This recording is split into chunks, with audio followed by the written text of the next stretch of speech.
Mateus capítulo 15, a partir do primeiro versículo. Enquanto a Thelma se situa ali, prestem atenção na leitura que eu faço. Então vieram de Jerusalém a Jesus alguns fariseus e escribas e perguntaram: por que transgridem os teus discípulos a tradição dos anciãos? Pois não lavam as mãos quando comem. Ele, porém, lhes respondeu: por que transgredis vós também o mandamento de Deus por causa da vossa tradição? Porque Deus ordenou: honra teu pai e a tua mãe, e quem maldisser a seu pai ou a sua mãe, seja punido de morte. Mas vós dizeis: se alguém disser a seu pai ou a sua mãe, é oferta ao Senhor aquilo que poderias aproveitar de mim, esse jamais honrará seu pai ou a sua mãe. E assim invalidastes a palavra de Deus por causa da vossa tradição. Hipócritas, bem profetizou Isaías a vosso respeito, dizendo: este povo honra-me com os lábios, mas o seu coração está longe de mim. E em vão me adoram, ensinando doutrinas que são preceitos de homens. Até o versículo 9. É bíblico isto? É a pergunta que dirigirá os nossos pensamentos e a nossa meditação nesta noite. Perceberam bem o episódio onde os escribas e fariseus se aproximaram de Jesus? Lembrando que os escribas e fariseus eram os intérpretes da palavra de Deus, eram os professores, os mestres, aqueles que ensinavam os homens os preceitos das Escrituras. Eles interpelaram a Jesus porque os discípulos dele não comiam sem lavar as mãos. Era um ensino dos anciãos. Jesus responde com uma outra pergunta: por que vocês transgridem a lei de Deus? Quebrando o mandamento: honra teu pai e a tua mãe. O que é que estava por detrás disto? Aqueles homens, escribas, fariseus, mestres da lei, estavam preocupados porque os seus ensinamentos não estavam sendo guardados, observados por aqueles que estavam no centro da atenção. Tanto Jesus quanto os discípulos deles estavam comendo sem lavar as mãos. Jesus, ao responder a pergunta, ele disse: e vocês, por que vocês transgridem o mandamento de Deus? Porque estão desobedecendo ao mandamento de Deus que ensina a honrar pai e mãe. O que uma coisa tem a ver com a outra? Estava acontecendo algumas situações de injustiça social e familiar entre a comunidade de Israel. Algumas pessoas, depois do casamento, de constituir família, eles estavam fazendo um voto ao Senhor ao consagrar todas as suas finanças e todos os seus recursos materiais. Um voto de consagração, onde eles se propunham a dedicar todos os recursos para Deus. E o judeu levava a sério os votos que faziam. Não quebravam os votos de jeito nenhum. Até aquela porção lá em Eclesiastes que diz que é melhor não fazer um voto do que fazer um voto e deixar de cumprir. Deus não se agrada disto. O que é que estava por detrás daquela falsa consagração dos recursos a Deus. Não que não era permitido consagrar tudo, era, mas o motivo da consagração é que estava errado. Eles estavam consagrando a Deus não porque queriam de fato dedicar tudo a Deus. O que eles queriam era ter motivo para não ajudar ninguém. A ninguém que padecesse alguma necessidade. Nem mesmo seus próprios pais. Era dever do judeu cuidar do pai e da mãe quando envelhecessem. Quando não pudessem trabalhar mais e adquirir recursos com as próprias mãos. E agora alguns homens diziam para os próprios pais que passavam necessidades, dizendo: olha, reconheço a necessidade de vocês, mas eu fiz um voto para Deus de consagrar tudo para Ele, eu não posso quebrar esse voto.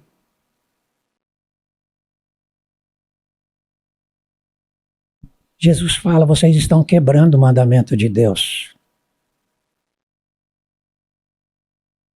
O amor ao próximo, o dever de honra aos pais, está acima de todo e qualquer voto que o ser humano pode fazer. Vocês não estão honrando, estão honrando só aqui, de boca, de lábios. Só externamente. Depois dizem que adoram a Deus, estão desonrando a Deus ao quebrar o mandamento. Eles estavam mais pensando nas tradições dos homens do que nos mandamentos de Deus. Os costumes deles estavam acima dos mandamentos de Deus. Pode colocar o slide seguinte. O tempo todo na vida cristã nós passamos por esse processo. Novidade, euforia e problema. Em todo e qualquer relacionamento que a gente estabelece, seja num casamento, seja na igreja, seja no trabalho, no começo tudo é novidade. E a gente se empolga, vem a euforia. A gente passa a descobrir coisas boas, coisas atraentes. Mas daqui a pouco vêm os problemas. E por vezes a gente não sabe lidar com os problemas de um relacionamento. Geralmente a questão básica dos problemas, principalmente para nós cristãos, está na definição do que é bíblico e do que é cultural, do que é mandamento de Deus e do que é tradição nossa. Por vezes a gente mistura as coisas, achando que a nossa tradição, o nosso costume, o nosso hábito é mandamento bíblico. E a gente não quer abrir mão, não quer deixar de fazer, porque nós fomos habituados, fomos ensinados e fomos habituados àquela prática. E para nós aquilo está tão enraizado, aliás, dentro do nosso ser, que a gente não consegue distinguir se aquilo é um costume ou se aquilo é um princípio bíblico. Bíblia versus costume. Costumes muitas vezes presentes na própria igreja. Conhecer as Escrituras é fundamental na tomada das decisões. As tradições de uma comunidade de fé, entretanto, têm gerado muita confusão. Há muita coisa na nossa prática do dia a dia que é nossa prática, é nosso costume. E como sendo uma prática que vimos observando há tanto tempo, não queremos abrir mão nem mesmo de uma vírgula, de um detalhe tão pequeno, porque achamos que se tirarmos este detalhe tão pequeno, estamos ferindo as Escrituras Sagradas. Não conseguimos discernir o que é costume e o que é um princípio bíblico. Vamos dar alguns exemplos. É bíblico ou é cultural? Vou querer a participação de vocês. Nós não vamos delongar muito, não. Os cristãos devem se reunir regularmente para adoração.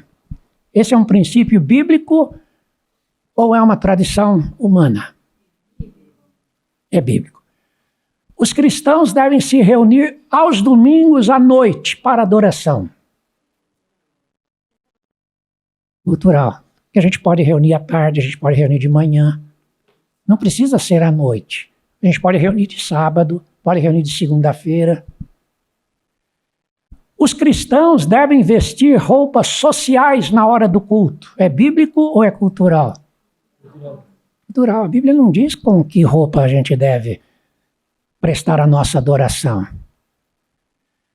A Santa Ceia deve ser servida somente na igreja. Cultural. A gente pode servir numa casa, pode servir no hospital, pode servir em qualquer lugar. O pastor, como líder da igreja, deve ser honrado e respeitado. É bíblico. É uma autoridade que Deus constituiu, não somente ele, mas toda e qualquer outra pessoa precisa ser honrada e respeitada. O dízimo é método justo de sustento das causas da igreja. É bíblico. O próprio Deus estabeleceu isso proporcionalmente. Não é mais nem menos para qualquer pessoa. Os cristãos não devem se relacionar com pessoas não cristãs. Cultural. Precisamos nos relacionar com todos. Os cristãos não devem ir a festas, shows e entretenimentos. Cultural. Mulheres cristãs não devem trabalhar fora de casa. Cultural. Os cristãos... Oi? Cultural. A Sueli falou mais firme. Aí, ó.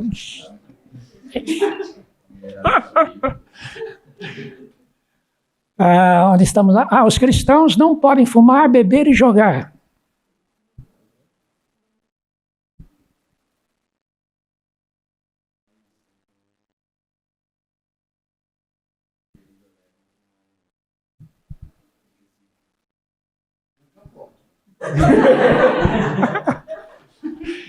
É cultural.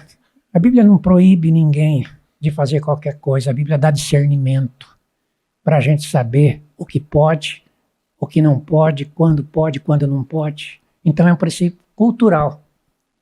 Os cristãos devem orar e ler a Bíblia diariamente. Bíblico. Os cristãos devem jejuar ao menos uma vez por semana. Cultural.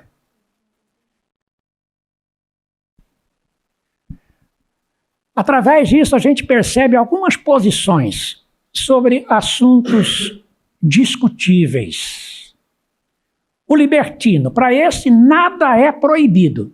Nem para ele, nem para ninguém. Por outro lado, há o radical. Tudo é proibido. Não somente para ele, mas para os outros. Tem o legalista, que diz, eu tenho minhas vontades, mas a lei impede. O influenciável, todos agem assim. Tenho de agir também. Por que só eu vou agir diferente? A lei está dizendo assim. O indispensável, o influenciável, os outros fazem, ele faz também. O independente, tomo as próprias decisões sem me importar com os outros ou com as consequências. Sou livre, todo mundo um dia vai ter que dar conta para Deus, então cada um por si. Tem o controverso. Em público não faço, mas no particular. Tem o puritano. Se não é proibido para os outros, é para mim. Então ele zela de tudo dentro dele. O consciente, que diz: tomam as decisões de forma livre, madura, segura, responsável e comprometida. A gente poderia continuar listando uma porção de outras posições, mas a gente percebe basicamente essas posições em todo e qualquer assunto que é discutível. É difícil se chegar a uma opinião comum, a um consenso, onde as pessoas podem decidir todas juntas de maneira bem madura, bem clara, aquilo que é um comportamento aceitável e aquilo que não é, porque para um pode ser, para outro não pode. Vamos adiante. Alguns textos bíblicos que precisamos considerar. Começando pela primeira carta de Pedro, capítulo 2, versículos 12, 15 a 16, depois de 3, 13 a 16.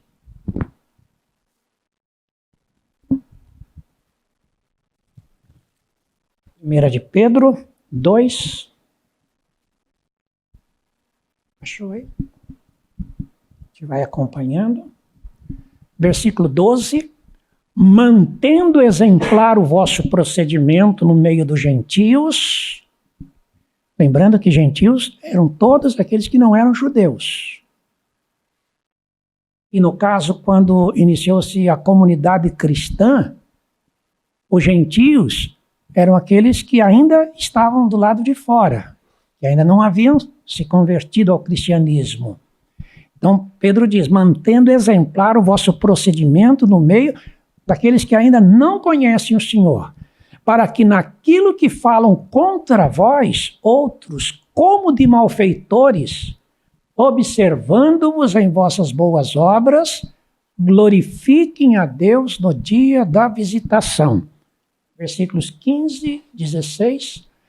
Porque assim é a vontade de Deus, que pela prática do bem façais emudecer a ignorância dos insensatos, como livres que sois, não usando todavia a liberdade por pretexto da malícia, mas vivendo como servos de Deus.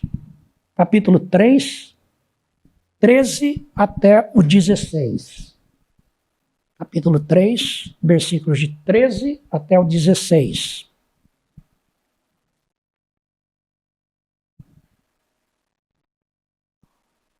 Ora, quem é que vos há de maltratar, se fordes zelosos do que é bom?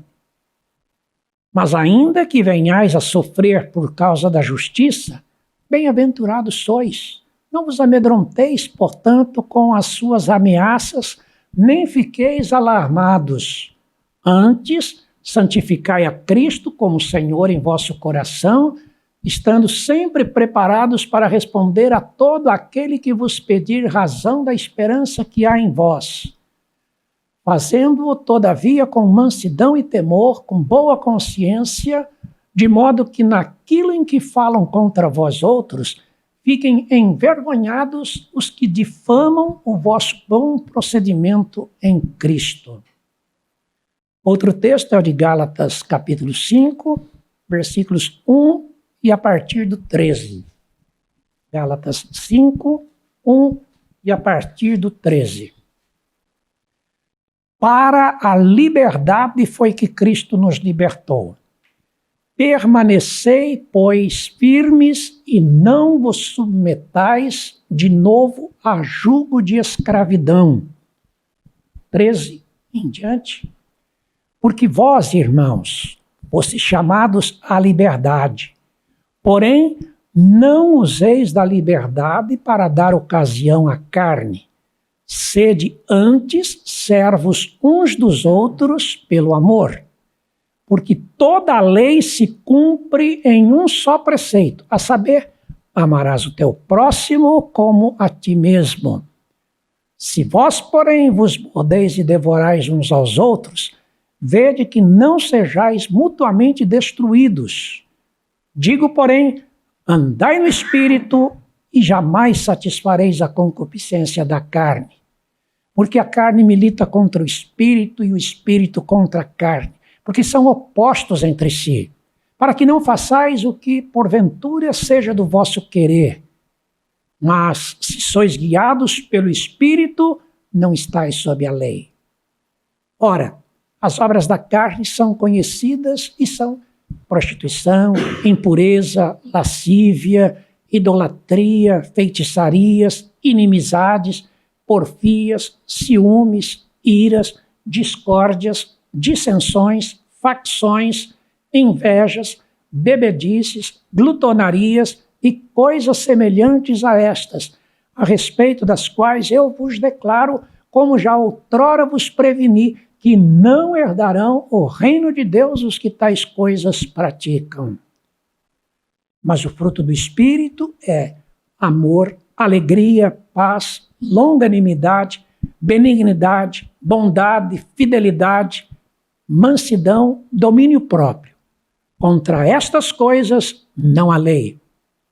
E os que são de Cristo Jesus crucificaram a carne com as suas paixões e concupiscências. Se vivemos no Espírito, andemos também no Espírito. Não nos deixemos possuir de vanglória, provocando uns aos outros, tendo inveja uns dos outros. 1 aos Coríntios 8, de 8 até o 13. Um texto vai explicando ou acrescentando ao outro. Não é a comida que nos recomendará a Deus, pois nada perderemos se não comermos, e nada ganharemos se comermos. Vede, porém, que esta vossa liberdade não venha de algum modo a ser tropeço para os fracos. Porque se alguém te vir a ti, que és dotado de saber, à mesa em templo de ídolo, não será com ciência do que é fraco, induzida a participar de comidas sacrificadas a ídolos? E assim, por causa do teu saber, perece o irmão fraco, pelo qual Cristo morreu. E deste modo, pecando contra os irmãos, golpeando-lhes a consciência fraca, é contra Cristo que pecais. E por isso, se a comida serve de escândalo a meu irmão, nunca mais comerei carne, para que não venha a escandalizá-lo. Agora no capítulo 10, versículos 23 até o 26. Depois do 30 até o 33.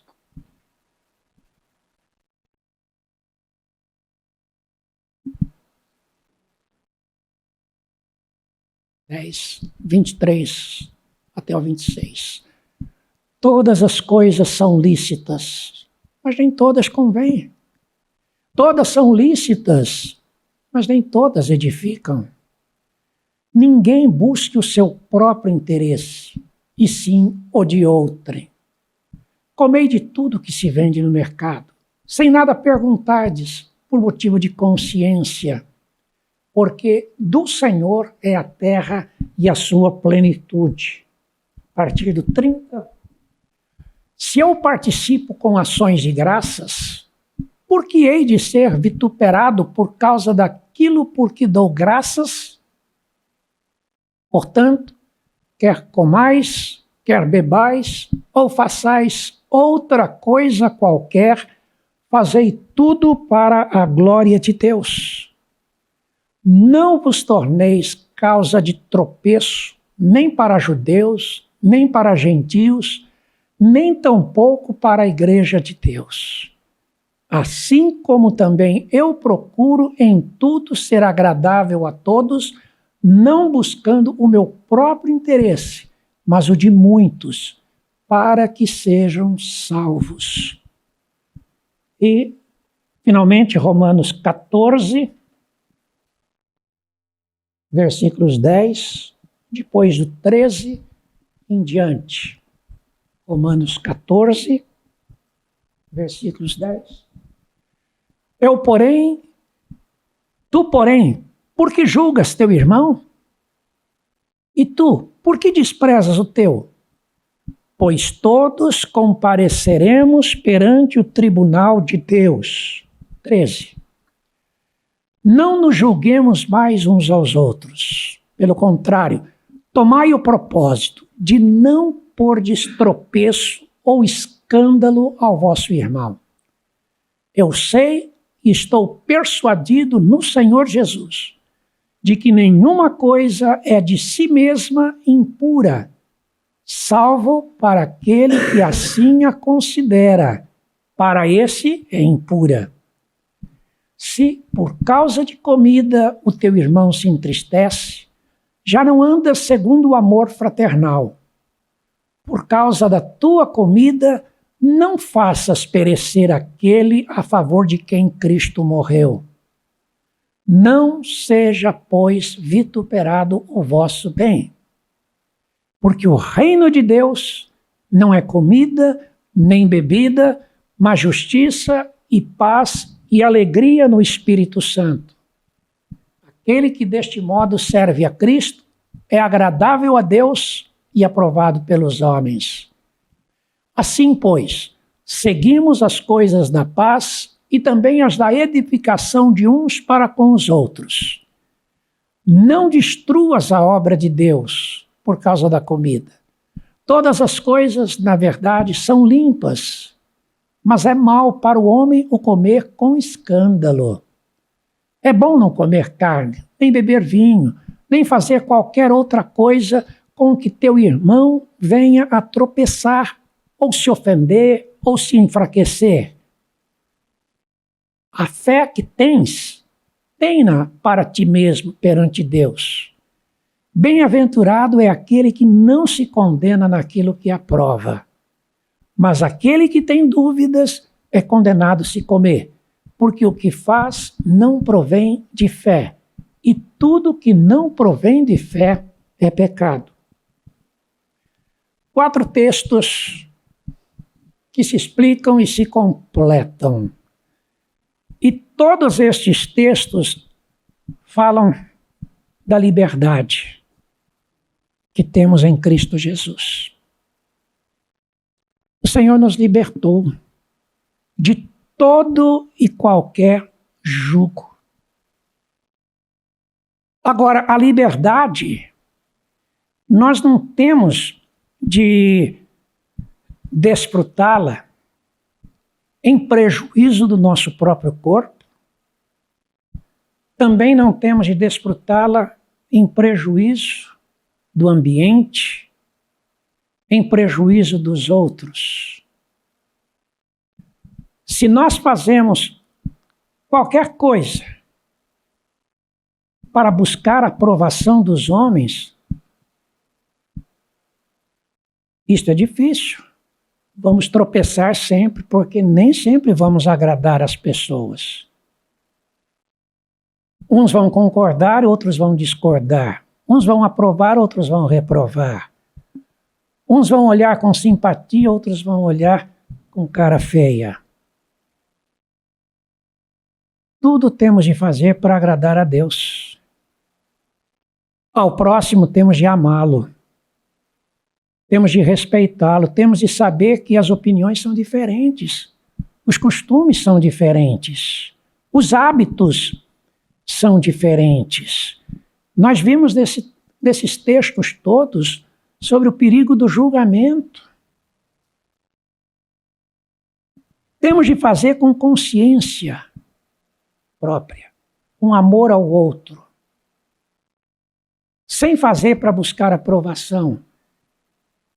E se é o outro que está em questão, também não temos de julgá-lo. Por que está fazendo ou por que está deixando de fazer? Cada um dará conta de si mesmo a Deus. Nós vimos, vamos dizer, que tudo que Deus fez é bom. E se recebido com ações de graças, só faz o bem. Agora, se temos dúvidas de alguma coisa, então é melhor não fazermos. Porque o que não provém de fé é pecado. Não o simples fato daquilo que não provém de fé, mas as consequências desta atitude. Se temos tranquilidade, consciência limpa, amor, cuidado, se temos consciência, podemos fazer ou podemos deixar de fazer. Tudo vai depender do momento, da ocasião, do motivo, do propósito. Vimos os textos também a respeito da atitude que acontece para provocar o outro. A gente sabe que o outro tem um comportamento diferente, então a gente vai e provoca o outro com uma determinada ação. Errado. Não temos de fazer para provocar. Se eu estou num ambiente onde eu sei que a repercussão daquilo que eu poderia fazer vai ser mais negativa do que positiva, por que eu vou fazer? Só para provocá-lo? Só para ver a outra pessoa irada, contrariada? Posso fazer em particular? Não de forma controversa, não de forma falsa, como se estivesse na frente com um comportamento e por detrás tendo outro comportamento. Não. Se eu tiver que deixar alguma coisa, ou se eu tiver que fazer outra coisa, eu não vou fazer com a atitude de provocar. O escândalo, colocar uma pedra de tropeço para o outro. Eu não posso prejudicar aquele por quem Cristo morreu. Eu tenho de amá-lo como Cristo me ama e como Cristo o ama. Não posso colocar pedra de tropeço para ninguém. Em vários desses textos falou de carne, como poderia falar de qualquer outra coisa. Qualquer outra coisa. Se vai prejudicar e eu sou livre, então eu posso deixar de fazer. Não é aquela coisa em si que me recomenda a Deus. Não é participando ou deixando de participar que serei mais santo do que o outro. A coisa é mais complexa e mais profunda. É o amor, é o respeito, é a consideração, tudo fazendo para a edificação. Se não conseguirem guardar boa parte desses textos, guardem apenas o princípio bíblico de 1 aos Coríntios. Todas as coisas me são lícitas, mas nem todas convêm. Ainda que não seja lícito fazer todas as coisas, algumas não convêm. Por causa das pessoas, por causa do momento, por causa da repercussão, por causa de uma porção de motivos. Se sentir que não convém, não faça. Se sentir que não haverá problema, use a sua liberdade. Agora fala do fraco. Tem uns que são fracos na fé, ou por serem iniciantes na fé ainda. Tem outros que se fazem de fracos. Se escandalizam com tudo. Com tudo. Esses aparentemente são fracos, mas na verdade são mais juízes do que fracos. Porque ao se escandalizarem na hora, o que eles querem às vezes é promover uma dissensão. Às vezes querem deixar a outra pessoa constrangida. Ou a língua será maior ainda, porque vai sair falando para todo mundo o que o irmão fez ou deixou de fazer. Então, aparentemente, esse é fraco. Que Deus nos dê discernimento para saber quando a gente deve fazer, quando a gente deve deixar de fazer as coisas. O que deve prevalecer é o amor. O amor. Não a nossa vontade, nem a vontade do outro, mas o amor. Todo mal deve ser evitado. Não se discute isso. Nosso corpo é templo do Espírito Santo. Temos de tratar da saúde do corpo. Nossos corações devem ser santificados. É a saúde da mente. Devemos amar o próximo. É a saúde dos relacionamentos. Isso sim deve ser buscado.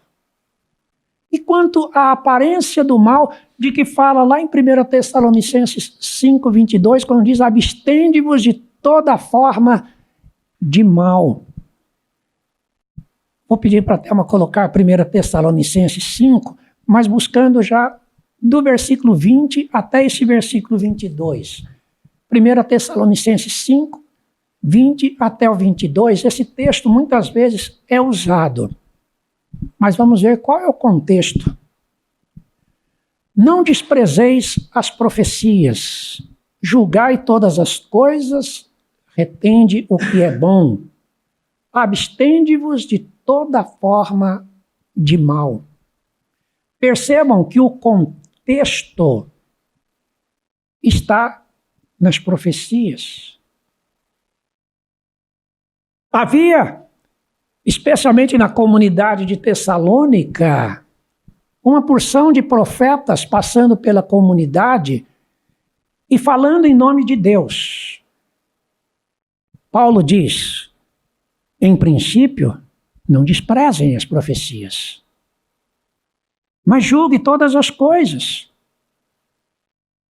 e se abstém de toda forma de mal. Às vezes a pessoa aparece com uma aparente piedade, mas não é nada disso. São lobos no meio do rebanho, querendo devorar as ovelhas. Então não é porque a pessoa surge de forma toda elegante, charmosa, carismática, que vai ser logo atendido. Paulo diz: cuidado, julguem bem, compare com as Escrituras, se o que a pessoa está falando tem base ou não tem. Escapem de toda aparência do mal. Devemos lembrar o texto que vimos lá em 1 Coríntios 8, quando menciona que não podemos pôr tropeço para aquele por quem Cristo morreu. Pensando não só no mal, mas em toda coisa. Às vezes nós não estamos fazendo o que é errado, mas às vezes estamos sendo infelizes no lugar e na forma como nos apresentamos. E as pessoas muitas vezes julgam pela aparência. Não querem saber se estamos fazendo ou deixando de fazer, mas a aparência está denotando alguma coisa. Paulo diz: vamos tomar cuidado. Vamos tomar cuidado para nem mesmo darmos a aparência de que estamos cometendo algum mal, alguma coisa que vai fazer o irmão tropeçar. O texto que vamos ler é o Tito, capítulo 1, versículo 15. Todas as coisas são puras para os puros. Todavia, para os impuros e descrentes, nada é puro, porque tanto a mente como a consciência deles estão corrompidas. Veja bem, tem uns que vão sempre encarar de forma positiva, mas tem outros que sempre vão encarar como negativas. Para uns é puro, para outros é impuro. Para uns pode, para outros não pode. E não basta todos os argumentos que você encontrar para colocar em discussão. Tem gente que sempre vai ser puro e tem gente que sempre vai ser impuro. A gente nunca vai conseguir chegar num denominador comum. Vivemos o dilema. Como penetrar na comunidade não cristã sem ferir a própria comunidade cristã? Veja bem, nós temos uma porção de costumes. Precisamos entrar na comunidade não cristã para anunciarmos o amor de Cristo para aqueles que não conhecem Jesus ainda. Para aqueles que ainda não conhecem as Escrituras Sagradas. Como é que vamos penetrar no meio dessas pessoas? Muitas vezes teremos que ceder em algumas coisas. Teremos de sentar à mesa com essas pessoas. Imagina uma situação de alguém não cristão ainda chega e coloca alguma coisa que nós abominamos por algum princípio religioso. Não, não vou comer essa coisa aqui de jeito nenhum. Não vou beber isso aqui de jeito nenhum. A gente encerra a conversa por aí. Às vezes, mesmo contra a nossa vontade, a gente vai ter que ceder. Para poder manter a porta aberta com esse não cristão a quem a gente deseja compartilhar o amor de Jesus. Agora, como fazer isto? Se a gente sabe que alguém na comunidade cristã não vai concordar com o nosso procedimento. Se alguém vai reprovar. Se alguém vai nos chamar no cantinho para nos admoestar, olha, você foi em tal lugar, fez isso, aquilo outro. O apóstolo Pedro passou por essa situação. No meio dos judeus ele se comportava de um jeito. No meio dos gentios ele se abria e procurava se comportar de um modo que não escandalizasse nenhum gentio. E ele sabia que ao adotar um comportamento mais liberal no meio dos gentios, os seus próprios irmãos em judaísmo estavam criticando e reprovando. É um dilema que temos que enfrentar. O que a gente tira de lição para a conclusão do nosso estudo de hoje? Primeira coisa, paremos de julgar uns aos outros. Vamos pôr um freio na nossa língua, no nosso coração, na nossa mente. Paremos de julgar uns aos outros. Segundo, sejamos sensíveis aos mais fracos. Vamos estar atentos ao ambiente, às pessoas que estão conosco. Se a gente perceber que alguém vai ser prejudicado na sua fé, no seu amor a Cristo, então aquilo que a gente iria fazer, a gente pode deixar de fazer. A gente não é obrigado a fazer nada. A gente é livre. Tanto a gente pode fazer como a gente pode deixar de fazer. Se eu sentir que vai prejudicar alguém, eu não posso fazer. Sensibilidade. Terceiro, respeitemos os estilos de vida divergentes. São estilos de vida, são comportamentos, são modos de criação. A gente percebe que de cultura para cultura, de povo para povo, há uma porção de coisas que são lícitas e outras não lícitas. A gente tem um determinado comportamento aqui no Brasil, se a gente chega em algum país da Europa, algum país da Ásia, eles têm um comportamento diferente. Quanto à veste, quanto à moradia, quanto a hábitos, quanto à alimentação. Então, pessoas têm estilos diferentes, divergentes dos nossos. Precisamos respeitar. Quarto, não sacrifiquemos nada só para obter a aprovação dos outros. Tem coisas que para nós não tem absoluta importância fazer ou praticar. Agora, vamos deixar de fazer só porque o outro vai reprovar o que nós fizemos? Ou só porque o outro vai aprovar o nosso comportamento? Temos de ver o outro? Temos, mas não só o outro. Quinto, estrategicamente, às vezes, será preciso ceder. Sexto, identificar-se com o mundo não é ser igual a ele, ou fazer o que ele faz. É amá-lo. Jesus foi chamado de comilão e beberrão, porque ele se misturava com as pessoas. Porque ele ia na casa das pessoas e comia e bebia junto com eles. Muitas vezes nós seremos chamados também de mundanos por estarmos na casa das pessoas que têm hábitos diferentes dos nossos. A gente não precisa necessariamente fazer tudo o que eles fazem. Nós precisamos amá-los, isso sim. E último, o foco evangelístico é apresentar Cristo àqueles que ainda não o conhecem. Em todo e qualquer relacionamento, nosso foco é este. Se um comportamento nosso vai prejudicar o compartilhamento do Evangelho, então a gente pode deixar de fazer.